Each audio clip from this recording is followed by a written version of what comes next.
Captain Jake Morrison was drinking his morning coffee when the impossible happened. The Deep Space Monitoring Station picked up a signal that should not have existed. It came from beyond the edge of human space, from a direction where no human ship had ever traveled. The signal was not random noise or natural phenomena. It was organized, complex, and clearly artificial. Jake put down his coffee cup and walked to the main control room of Earth Defense Station Alpha. The station orbited high above Earth, watching for threats from space. For 30 years, Jake had been part of Earth's defense network. He had seen meteor showers, solar flares, and space debris. He had never seen anything like this signal. "Show me the data," Jake told Lieutenant Amy Rodriguez, who was working at the main console. Amy was one of the best signal analysts in the fleet. If anyone could make sense of this transmission, it would be her. Amy pulled up the readings on the main screen. The signal was coming in patterns that looked almost like language. It repeated certain sequences, changed others in what seemed like grammatical structures, and contained mathematical references that any intelligent species would understand. "Captain, this is not from any human source," Amy said. "The signal is too complex to be natural, but it does not match any of our communication protocols. It seems to be trying to establish contact." Jake felt his heart rate increase. First contact with alien life had always been a possibility, but most scientists thought it would happen differently. They expected radio signals from distant stars or maybe the discovery of microbial life on Mars. They did not expect a direct message transmitted to Earth's defense network. "Can we decode it?" Jake asked. "We are trying, but we need help. This is beyond our current abilities." Jake activated the emergency protocols. Within minutes, he was in contact with Earth Command. Admiral Kevin Brooks appeared on the screen looking as surprised as Jake felt. "Are you certain this is not a test or malfunction?" Admiral Brooks asked. "Yes, sir. We have run every diagnostic possible. This signal is real and it is definitely not human. Send everything to the Xenobiology Institute." Dr. Lisa Carter and her team have been preparing for this possibility for years. Dr. Lisa Carter had spent most of her career studying the possibility of alien life. She had written papers about potential communication methods, studied every theory about how alien intelligence might work, and created protocols for first contact situations. Now she was facing the real thing, and it was both exciting and terrifying. Lisa worked with her team for 18 hours straight, using every tool they had to decode the message. The breakthrough came when they realized the aliens were using mathematical concepts as a universal language base. Prime numbers, geometric relationships, and physical constants served as anchors for more complex ideas. "It is working," Dr. Peter Johnson said as symbols on the screen began to make sense. "They are introducing themselves." The message was formal, almost like a legal document. It identified the senders as representatives of something called the Galactic Preservation Council. It stated that Earth had been under observation for several decades. It explained that humanity's rapid technological development had triggered certain protocols. The most shocking part came at the end. The Council was summoning representatives from Earth to appear before them. Humanity had 30 standard galactic days to present their case for why they should be allowed to continue existing as a space-traveling species. If they failed to appear or failed to present an adequate case, corrective measures would be implemented. "Corrective measures," Lisa read aloud. "What does that mean?" The answer came in additional data that made everyone in the room go silent. The Council had the technology to sterilize entire star systems. They had done it before to species they deemed too dangerous to exist. Earth was being given a chance to defend itself, but the threat was clear. Jake found himself in an emergency meeting with the highest levels of Earth's government. Presidents, prime ministers, and military leaders from around the world gathered via secure video links. The revelation that humanity was not alone in the universe was shocking enough. The news that aliens considered them a potential threat was even more disturbing. "How do we know this is real?" asked President Martinez of the United States. "The signal contains information about our technology, our recent space missions, and details about Earth that could only come from long-term observation," Lisa explained. "They have been watching us and they know things about us that we thought were secret." "What kind of corrective measures are we talking about?" asked Prime Minister Thompson from Britain. Admiral Brooks answered this question. "Based on the data they provided, they have weapons that can destroy planets. They have eliminated other species before. This is not a negotiation. This is a trial.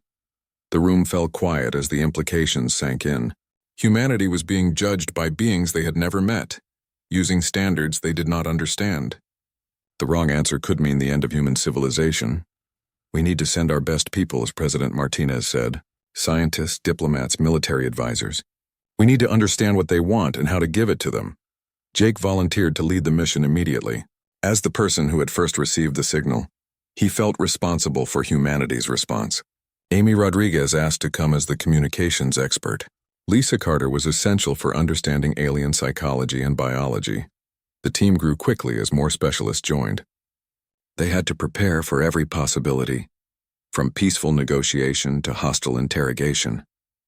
They studied every piece of information about the aliens they could find in the message.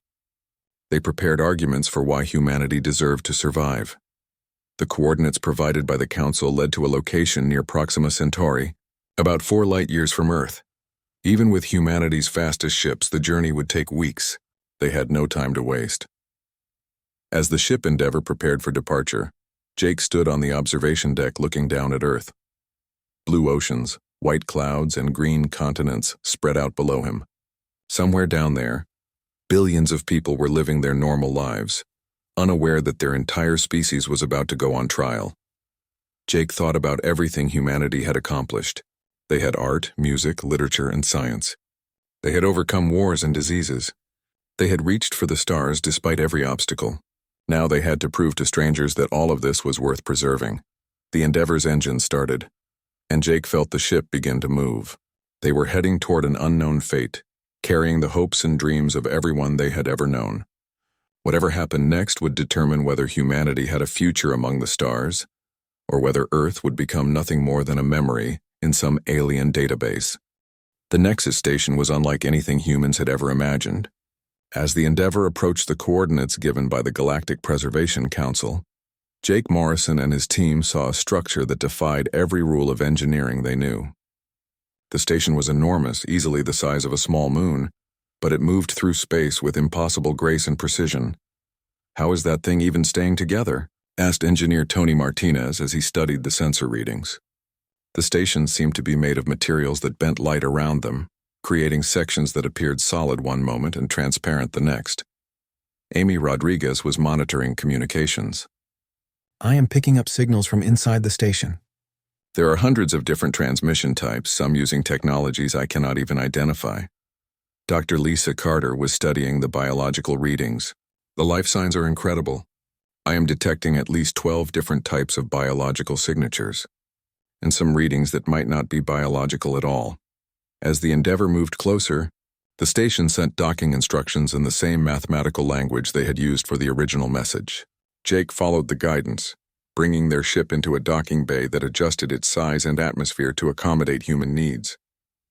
The moment Jake and his team stepped off their ship, they realized they were not the only species present. The docking bay contained vessels of designs that seemed impossible. Some ships appeared to be grown rather than built. Others looked like they were made of pure energy held in geometric shapes. One craft seemed to exist in multiple dimensions at the same time.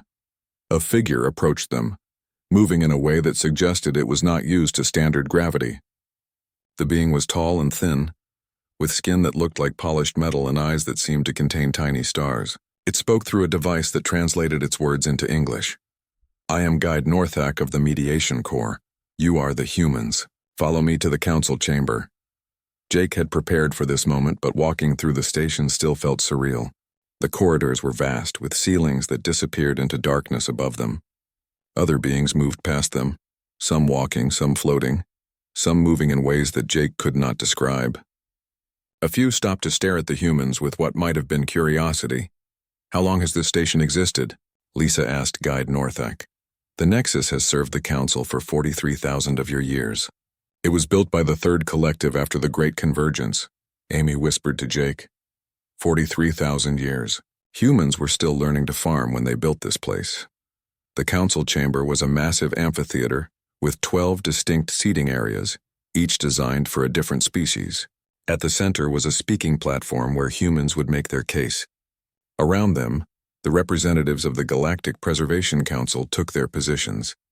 Speaker Vexi Thaler of the Eternal Archive was the most striking figure Jake had ever seen. The being appeared to be made of living crystal, with light moving through its body in patterns that might have been thoughts. When it spoke, its voice resonated with harmonics that Jake could feel in his bones. Humans of Earth, you have been summoned to answer for your species' actions and potential. The Galactic Preservation Council has maintained peace and stability in this galaxy for 200,000 years. We do not take these proceedings lightly. General Korthvex of the hegemony looked like a creature designed for war. Its body was covered in natural armor, and its multiple arms ended in claws that could probably cut through steel. When it spoke, its translator gave its words a harsh mechanical quality. The evidence against humanity is overwhelming. Your species has demonstrated every characteristic of a galactic threat. You wage constant war against your own kind. You consume resources without regard for sustainability. You have developed weapons capable of destroying your own planet. Most concerning, your technology advances at a rate that suggests you will achieve star-killing capabilities within centuries. Dr. Lisa Carter stepped forward to respond. She had been chosen as humanity's primary spokesperson because of her knowledge of xenobiology and her calm demeanor under pressure. Respected council members, we acknowledge that humanity has made mistakes. Our history includes conflicts and environmental damage. However, we have also demonstrated the ability to learn, grow, and change. We have created art, music, and literature that celebrates life and beauty. We have developed medicine that has eliminated diseases and extended lifespans. We have begun to explore space not for conquest but for knowledge and survival. The observers were the most disturbing members of the council. They appeared as shadows that moved independently of any light source. And when they spoke, their words seemed to come from inside Jake's head rather than from any external source. We have monitored humanity for 97 years. Our psychological profiles indicate dangerous patterns. Humans possess an unprecedented combination of intelligence, aggression, and adaptability. Historical analysis shows that species with these characteristics inevitably expand beyond their home systems and consume entire regions of space. The probability of human expansion leading to galactic destabilization is 94.7%. Jake felt his heart sink as the observers presented their evidence. They showed holographic displays of human wars, environmental destruction, and weapons development. They presented psychological studies that painted humans as inherently violent and expansionist. They compared humanity to 3 other species that had been eliminated by the Council after becoming galactic threats. Counselor Zarathim of the Meditative Collective was the only council member who seemed sympathetic. Its species appeared to be energy beings that maintained physical form through conscious effort. When it spoke, its words carried a sense of calm that helped Jake think more clearly. The humans raise an important point about growth and change. However, the evidence presented by our observers is concerning. Can you provide specific examples of how humanity has overcome its aggressive tendencies? Lisa was prepared for this question. We have established international organizations to prevent wars. We have created environmental protection laws. We have developed space treaties that prohibit the weaponization of celestial bodies. Most importantly, we have learned to see beyond our tribal differences and work together as a species when facing common challenges. The council members exchanged communications and frequencies and methods that human technology could not detect. Jake watched their body language and tried to guess what they were thinking. Some seemed convinced by Lisa's arguments. Others appeared skeptical or hostile. Speaker Vex Thaler called for the preliminary vote. The question before the council is whether humanity represents an acceptable risk to galactic stability. Those in favor of immediate corrective intervention, indicate your position. Jake watched in horror as 9 of the 12 council members signaled their agreement with immediate intervention. Only Councillor Zarathim and 2 other members voted against the measure. The preliminary vote is 9-3 in favor of corrective intervention, Speaker Vexithaler announced. We will now discuss the specific measures to be implemented. General Korthvex spoke first. I recommend complete sterilization of the human home system. This will prevent any possibility of future expansion, while serving as a warning to other developing species. That seems excessive, said Councillor Zarathim. Perhaps technological regression would be sufficient. We could destroy their space capabilities while leaving their planet habitable. Jake realized that the council was discussing the death of everyone he had ever known with the same casual tone they might use to discuss the weather. These beings had the power to end human civilization, and they were treating it as a routine administrative decision. Lisa made one more attempt to reach them. Please give us a chance to prove that your projections are wrong. Humanity is young compared to your species, but we are capable of wisdom. We can learn to be better neighbors in this galaxy. The observers responded with cold certainty. Our predictions are based on comprehensive analysis of species development patterns. The probability calculations do not change based on promises or intentions. As the council prepared to finalize their decision, Jake realized that traditional diplomacy was not going to work. These beings had already made up their minds based on data and probabilities. They were not interested in human potential or promises of future good behavior. Jake looked at his team and saw the same realization in their eyes. If humanity was going to survive this encounter, they needed to do something unexpected. They needed to prove that the Galactic Council's calculations were wrong, not through words but through actions that no other species had ever taken before. Jake Morrison stood up from his seat in the council chamber and walked toward the speaking platform. The gesture was so unexpected that the entire discussion stopped. Even the shadow-like observers seemed to pause their constant movement to watch him. I request permission to address the council, Jake said clearly. Speaker Vexthaler's crystalline form shifted colors as light moved through its body in new patterns. Captain Morrison, the preliminary vote has been taken. The discussion phase is for council members only. I understand that, but I have a proposal that might interest the council. Something that no species has ever offered before. General Korthvex made a sound that the translator rendered as harsh laughter. What could a primitive species possibly offer that would change our decision? Your technology is barely sufficient for interstellar travel. Your understanding of galactic politics is non-existent. Jake had been thinking about this moment during the entire journey to the Nexus station. He knew that humans could not win through superior knowledge or technology. They could not convince the council through traditional diplomatic arguments. But humans had one advantage that these ancient species might not understand. I am not offering knowledge or technology, Jake said. I am offering something much more valuable. I am offering proof. Counselor Zarathim leaned forward with what seemed like curiosity.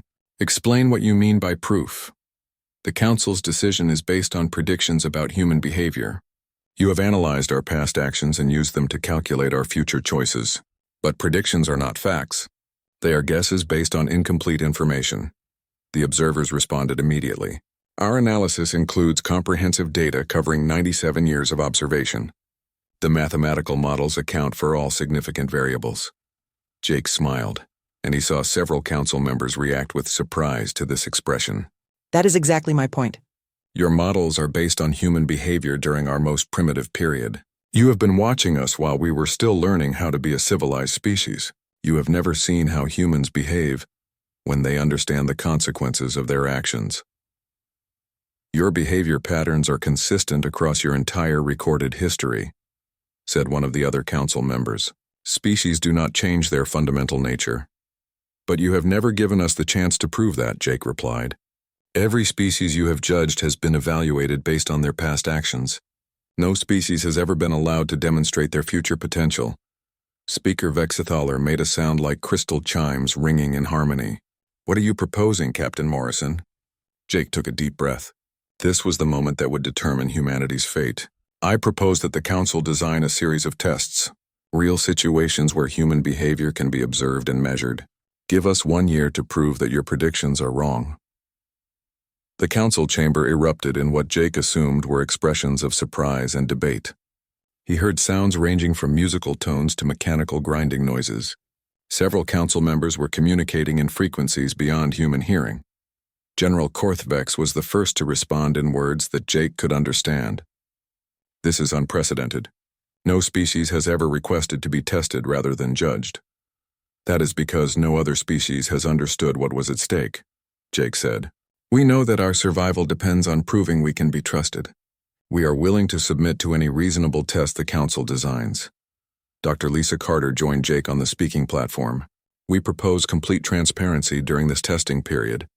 The council will have full access to all human communications, decision-making processes, and governmental functions. You will be able to observe not just our actions but our reasoning behind those actions. Amy Rodriguez stepped forward as well. We will provide technical specifications for all human technology, including theoretical weapons research. The Council will have complete information about our capabilities and intentions. Tony Martinez added his voice to the proposal. We will accept any monitoring systems the Council wants to install. You can observe our colonies, our ships, and our research facilities in real time. The Council members continued their debate in languages and methods that humans could not follow. Jake watched their body language and tried to interpret their reactions. Some seemed intrigued by the novelty of the proposal. Others appeared skeptical about the value of such tests. Councillor Zarathim spoke first when the debate quieted. The concept is interesting, but what would prevent humans from simply behaving well during the testing period and reverting to aggressive patterns afterward? Dr. Rebecca Stone, the mission's philosopher and ethicist, answered this question. Because the tests would be designed to reveal our true nature under pressure. If humans are fundamentally aggressive and expansionist, that nature will show itself when we face real challenges and difficult choices. Furthermore, Lisa added, the testing period would allow the Council to understand how humans make decisions. You would see not just what we do, but why we do it. This understanding would make your long-term predictions much more accurate. The observers moved in patterns that might have indicated consideration. The proposal has merit from an analytical perspective. Direct observation under controlled conditions would provide data that historical analysis cannot. Jake sensed an opportunity. The Council has been making decisions about species development for 200,000 years. In all that time, no species has ever offered to prove themselves through action rather than argument. This testing program could improve the Council's ability to evaluate future species as well. Speaker Vexathaler made a series of harmonic sounds that indicated deep thought. The proposal is unprecedented, which creates both opportunities and risks. If we grant this testing period and humanity proves to be as dangerous as predicted, the delay could allow them to develop more advanced weapons. But if we prove to be trustworthy, Jake said, the Council will have gained a valuable ally and improved its evaluation methods for future species. General Korthvex remained skeptical. What specific tests would demonstrate human nature? War games? Resource scarcity scenarios? First contact situations? All of those and more, Jake replied. Design tests that would reveal the worst aspects of human nature if they exist. Create situations where aggressive, expansionist behavior would be the most advantageous choice. If humans are truly dangerous, we will prove it ourselves. The Council members began another round of debate, this time including the humans in some of the discussion. They asked detailed questions about human government structures, military capabilities, and decision-making processes. They wanted to understand how such tests could be designed and monitored. After several hours of discussion, Speaker Vexathaler called for attention. The Council will consider this proposal. We will recess for deliberation and reconvene to announce our decision. As the Council members left the chamber, Jake felt a mixture of hope and terror. They had made their offer, but there was no guarantee the Council would accept it. If the Council decided that testing was unnecessary or too risky, humanity would face the same fate that had been decided in the preliminary vote. Guide Northak escorted the humans to quarters designed for their species' needs. The rooms were comfortable but clearly monitored. Jake suspected that every word they spoke was being recorded and analyzed. Do you think they will accept the proposal? Amy asked when they were alone. I do not know, Jake replied, but it was our only chance. These beings think in terms of probability and risk management. We had to give them something they had never considered before. Lisa was studying data about the Council species that Guide Northak had provided. The most encouraging sign is that they are actually debating the proposal. If they had already made up their minds, they would have rejected it immediately. Tony was working on technical specifications for the monitoring systems the Council might require. If they accept, we will need to prepare Earth for the most comprehensive surveillance in human history. Every government will need to cooperate completely. Jake looked out the window at the stars beyond the Nexus station. Somewhere among those points of light was Earth, where billions of people were continuing their normal lives. They had no idea that their entire species was waiting for the decision of beings they had never imagined existed. The waiting was the hardest part. Jake had made the proposal that might save humanity, or doom them to a slower death through prolonged observation. Now they could only wait and hope that the Galactic Preservation Council would give them the chance to prove that humans could be more than the sum of their violent history. The Council's decision came after 3 days of deliberation. Speaker Vexthaler announced that humanity would be granted 1 standard galactic year to prove their worthiness through practical demonstration. The tests would be designed by the Council and administered under complete observation. Jake felt relief mixed with anxiety as he realized that the real challenge was just beginning. The first test began within days of returning to Earth. The Council created artificial resource shortages across 12 human colonies in different star systems. They blocked supply routes, disabled manufacturing facilities, and created emergency situations that would normally lead to competition and conflict between settlements. Colony Administrator Sarah Mitchell found herself managing the crisis on New Geneva, a mining colony that suddenly lost access to food shipments and medical supplies. The Council observers expected her to hoard resources for her own colony, while leaving others to struggle.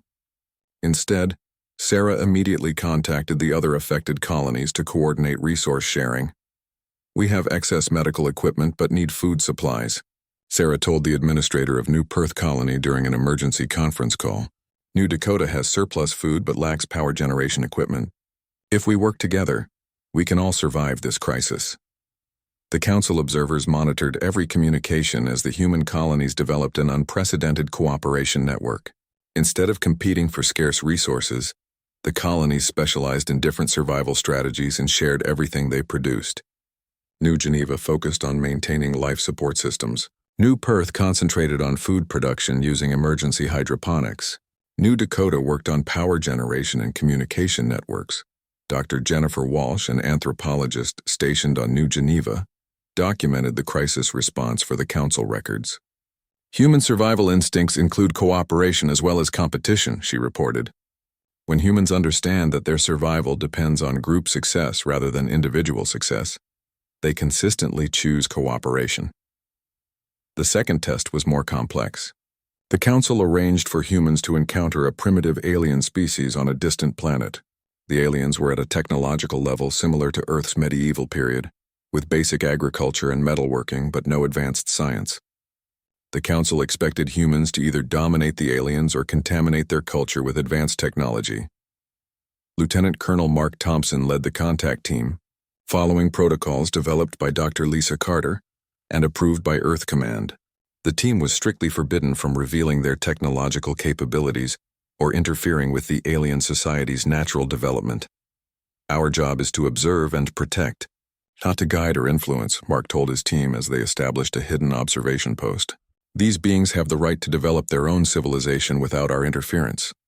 The test became more challenging when the contact team discovered that the aliens were facing a natural disaster. A volcanic eruption was threatening their largest city, and their primitive technology could not save them. The Council observers waited to see if humans would break their non-interference protocols to save alien lives. Mark faced an impossible choice. The protocols were clear about not interfering with natural alien development, but watching an entire civilization die when he had the power to help violated everything he believed about human responsibility. The solution came from Dr. Jennifer Walsh, who had studied similar scenarios during her academic career. "We cannot directly interfere, but we can create indirect assistance that appears natural to them." The contact team used weather modification technology to create rainfall patterns that would redirect the volcanic ash away from the alien city. They triggered controlled landslides that would appear natural but would channel lava flows away from populated areas. They helped without revealing their presence or their technology. The aliens survived the disaster and attributed their salvation to favorable weather and geological changes. Their civilization continued developing naturally, unaware that they had been saved by beings from the stars. The Council observers noted that humans had found a way to preserve life while respecting the independence of other species. This behavior was unprecedented in their database of species interactions. The third test was the most dangerous. The Council sent automated attack drones toward Earth, disguised as hostile alien vessels. They wanted to see how humans would respond to an apparent alien invasion. The expectation was that humans would react with overwhelming violence and attempt to capture alien technology for military purposes. General Patricia Hayes commanded, Earth's defense response from the orbital command station. As the apparent alien ships approached Earth, every human military force prepared for the worst-case scenario. But Patricia had learned about the Council's testing methods from Jake Morrison's reports, and she suspected this might not be a real invasion. All units, this is command, Patricia broadcast to the defense fleet. Implement defensive protocols only. Do not initiate offensive action unless directly fired upon. Attempt communication on all frequencies. The automated drones were programmed to respond aggressively to any hostile action, but to remain passive if humans showed restraint. As Earth ships moved to intercept positions, Patricia ordered her communications officers to broadcast peaceful messages in every language and mathematical system they knew. Unknown vessels, this is Earth Defense Command. We do not wish to engage in hostilities. Please respond and identify your intentions.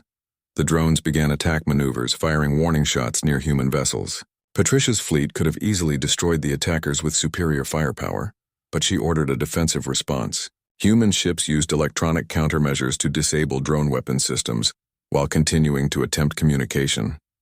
We are not your enemies, Patricia broadcast toward the disabled drones. If you are representatives of another species, we wish to establish peaceful contact. If you are automated systems, please relay this message to your creators. The Council observers were amazed by the human response. Instead of destroying the apparent threat, humans had chosen to neutralize it while keeping communication channels open. They had assumed the attack was a misunderstanding rather than an act of war. Throughout all the tests, the Council noticed something unexpected. Humans were not just passing the evaluations, they were improving the test themselves.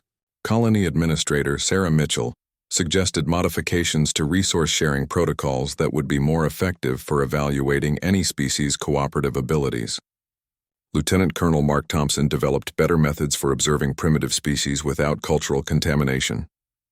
General Patricia Hayes created defensive strategies that could neutralize threats without destroying potential diplomatic opportunities.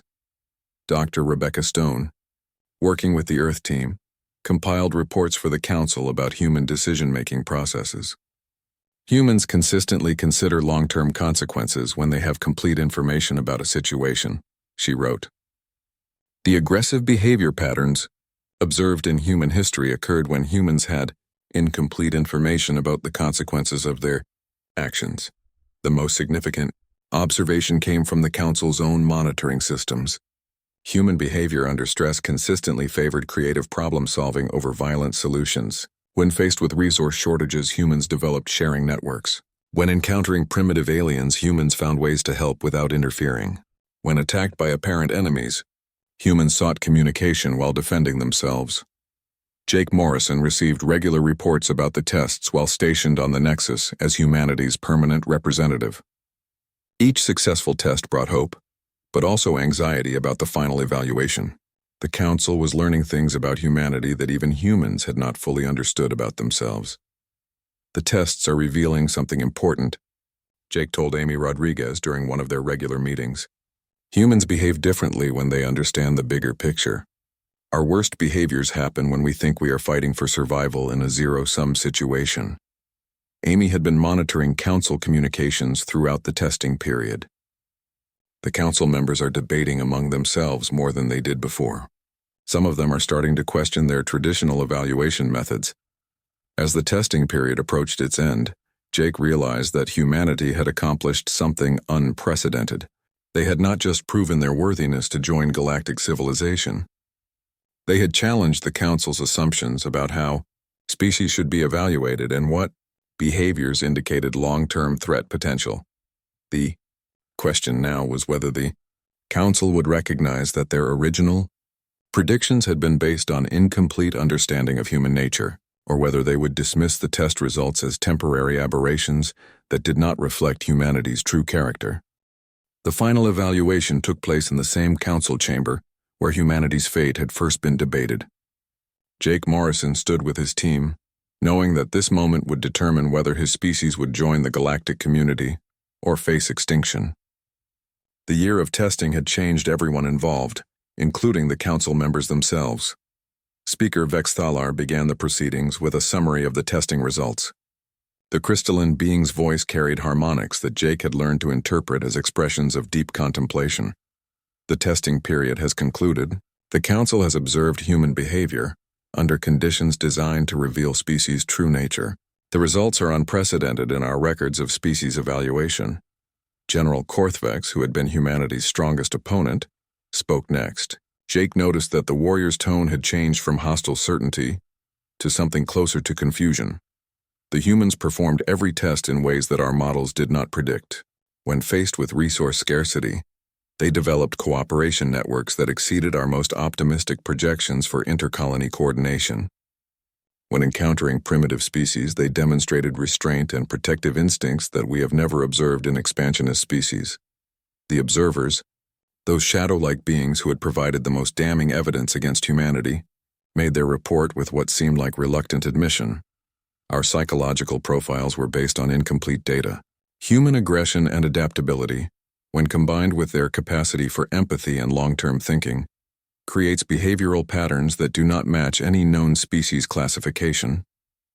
The probability calculations that supported corrective intervention were based on faulty assumptions about human decision-making processes.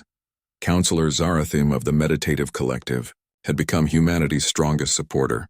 During the testing period, the energy being's words carried warmth that Jake could feel even through the translation systems. The most remarkable observation is not just that humans passed the tests, but how they approached them.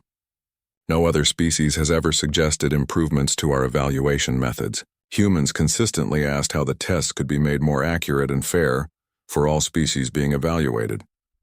Dr. Lisa Carter stepped forward to address the Council. We appreciate the opportunity to prove ourselves through action rather than promises. But we have learned something important during this process. The Council's evaluation methods have been based on observing species in isolation, without understanding how they behave when they have complete information about consequences. Jake joined her at the speaking platform. Every species the Council has evaluated has been judged based on their behavior during their most primitive developmental phases. But species can grow and change when they understand their place in a larger community. Dr. Rachel Ford, the mission's head psychologist, presented the final human argument. The galaxy does not need 12 species that all think the same way. Diversity of thought and approach makes any system stronger and more adaptable. Humanity offers perspectives that could help the Council address challenges that have remained unsolved for thousands of years.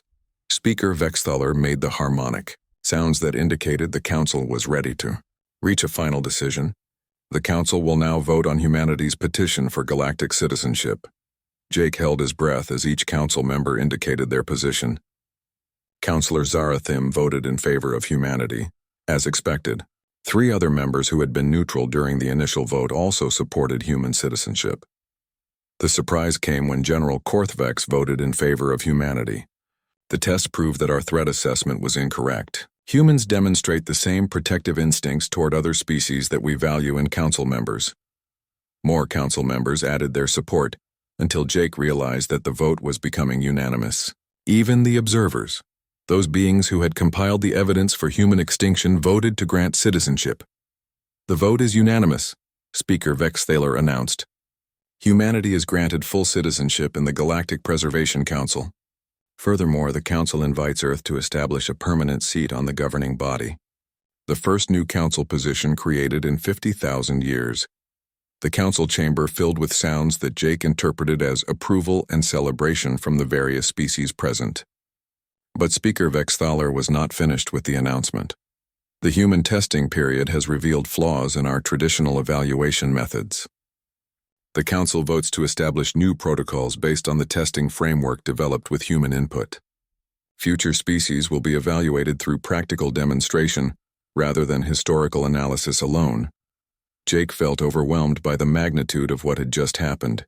Humanity had not only survived the Council's judgment, but had changed the way the Council itself operated. The testing period had become a learning experience for both humans and the ancient galactic civilization. In the days following the vote, Jake found himself appointed as humanity's first permanent representative to the Council. The Nexus Station began construction of new facilities designed for human needs and diplomatic functions. Earth was invited to send research teams to study galactic technology and share human innovations with other species. The most significant Development came when other species began requesting exchange programs with Earth. The meditative collective wanted to study human creativity and artistic expression. The Eternal Archive sought to understand human problem-solving methods. Even the hegemony expressed interest in human military strategies that prioritized defense over aggression.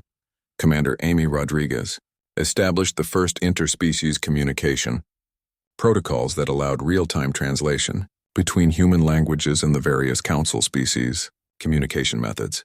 Her work made it possible for humans and aliens to collaborate on scientific research projects. Dr. Lisa Carter founded the Galactic Anthropology Institute, which studied the cultures and psychologies of different species to improve interspecies cooperation. Her research helped establish diplomatic protocols that prevented misunderstandings between species with vastly different social structures. Engineer Tony Martinez worked with alien technology specialists to develop hybrid systems that combined human innovation with galactic engineering principles. The resulting technologies were more advanced than either species could have created alone. The transformation was not limited to official diplomatic and scientific exchanges. Jake watched from his office in the New Earth Embassy as children from multiple species played together in the station's recreational areas. Human children learned games from young aliens, while alien children discovered human art and music. Dr. Rebecca Stone established philosophy and ethics study groups that included members from all council species. These discussions led to new frameworks for interspecies cooperation and conflict resolution that were adopted throughout the galaxy. The most profound change came in the Council's approach to galactic governance. The testing protocols developed for humanity were applied to other species, leading to the discovery that several civilizations previously considered primitive were actually highly sophisticated in ways the Council had not recognized. Jake often stood in the observation deck of the Earth Embassy, looking out at the stars and thinking about how much had changed. A year ago, humanity had faced extinction at the hands of beings they had never known existed. Now they were valued members of a galactic community that had existed for hundreds of thousands of years. The irony was not lost on him that humanity's greatest achievement had been proving that the Council's fears were unfounded while simultaneously validating the Council's core mission of maintaining galactic stability. Humans had shown that aggressive, adaptable species could become protectors rather than destroyers when they understood the consequences of their actions. As supply ships from Earth arrived at the Nexus station carrying the first wave of human colonists and researchers, Jake realized that this was just the beginning. Humanity had earned its place among the stars not through conquest or superior technology, but by demonstrating that different approaches to problem-solving made the entire galaxy stronger. The Council had debated humanity's fate and found them guilty of being dangerous. But humans had proven them wrong by showing that being different was not the same as being destructive. In doing so, they had changed not only their own destiny, but the future of galactic civilization itself.